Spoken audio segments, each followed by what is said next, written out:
Hello. So I thought today I'm going to go ahead and put together some dried kits of the elderberry for my parents to take down to Florida with them this winter so they can just go ahead and make their own as they need them. Of course, I'm also sending them some nice jars of already pre-made and ready to go, but I thought I'd show you the proportions and the ingredients that I'm putting together for them. I'm putting together a little kit for them that will have about a half a cup of elderberry. I've got some dried ginger that I've done. So my thought is it's almost impossible to measure this exactly because it's dried in weird pieces. There's just no two ways about it.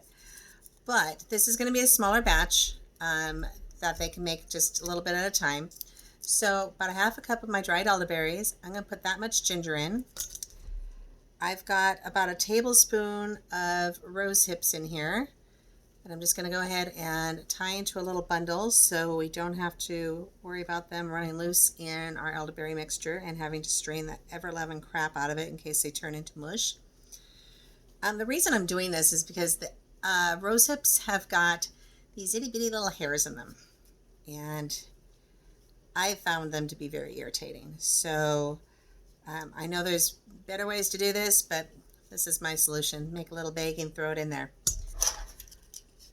I am putting one good sized chunk of cinnamon stick in there. That'll be plenty. I also, when they were on sale, bought a whole bunch of lemons and dehydrated them. Oh, they smell great. That's nice. So you can do this with any kind of lemon. I honestly, I watched for them to go on sale at Grocery Outlet and bought a 5-pound bag for, I think it was like $5, something like that, $2.99. It wasn't much. Anyway, so I chunked them up and froze them like I do for my usual, and I also thought ahead and went ahead and dried some. So I'm going to put in what I'm guessing is about a half a lemon. So there's that. You know what? I wasn't going to tell you, but these are kitty treat containers. They work great. I do have little desiccant packets in there. Here is my dried elderberries, 1 jar of them. Something that I've decided to do is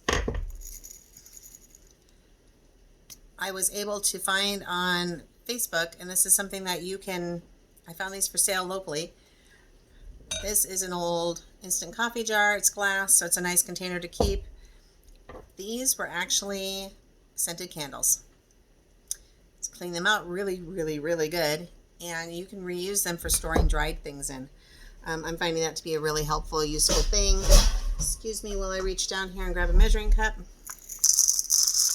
So again, I'm going to do about a half a cup.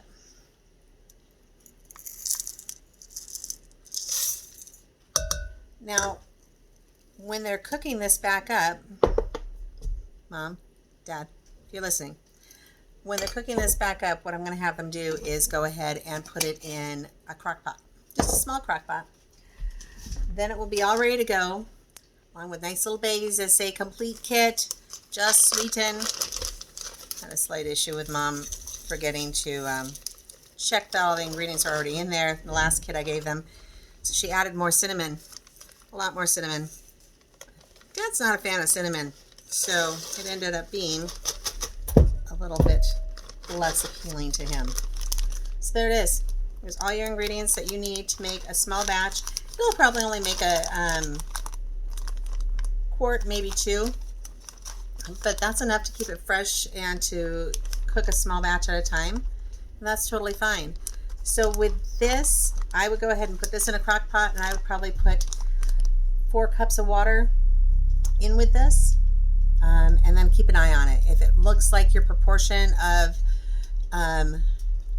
ingredients to water is a little low, then go ahead and add more water. Not the end of the world. Again, when it's all done, you're going to strain this stuff all out. You're going to squish these berries through a fine strainer and try to get as many of the good stuff and nutrients out of there as possible. You're never going to boil this, ever. Never. That's why crock pot is nice. Just put it on low and leave it on all day. Strain this all out, and then add your sweetener. Again, don't forget to stop, let it develop a little bit. Put it in till it's just not bitter. Doesn't have to taste good yet, just not bitter. Then stop, let it sit for like 10 minutes, and then check and see if you need a little bit more sweetener to make it to your taste. You can throw dried cloves in here. You can add more things. You can add some echinacea flowers.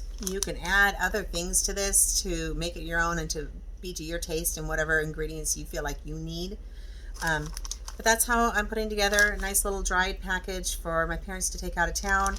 It's a little easier than carrying big jars full of liquid in an RV. Yeah, this seems like a good idea. So hopefully this will work, and that'll give you some ideas. All these ingredients can be purchased at your local health food store. Can't see that I've seen a lot of dried lemon, but you could use fresh lemon in with the other dried ingredients. So there's some ideas for you. There's a thought. I hope you're having a great day. It is a cloudy, kind of gloomy fall day here at Loki's Barn, and I've got a nice batch of pickle soup going. If you've never had it, anybody of German and Polish descent will probably think this is pretty fabulous. If you like savory things, it is fabulous. So if that sounds interesting to you, Google it. Instagram, or not Instagram, Pinterest has got some great recipes on there. So yeah, it's just homemade pickle soup. And I challenge all of you to get out there and make something homemade today. If you've got time to watch this video and be on Facebook and Instagram and all the other social media things, you've got time to go home and make something nice and wholesome and wonderful for your family. So go make something homemade, enjoy yourselves, look up recipes, experiment, have some fun.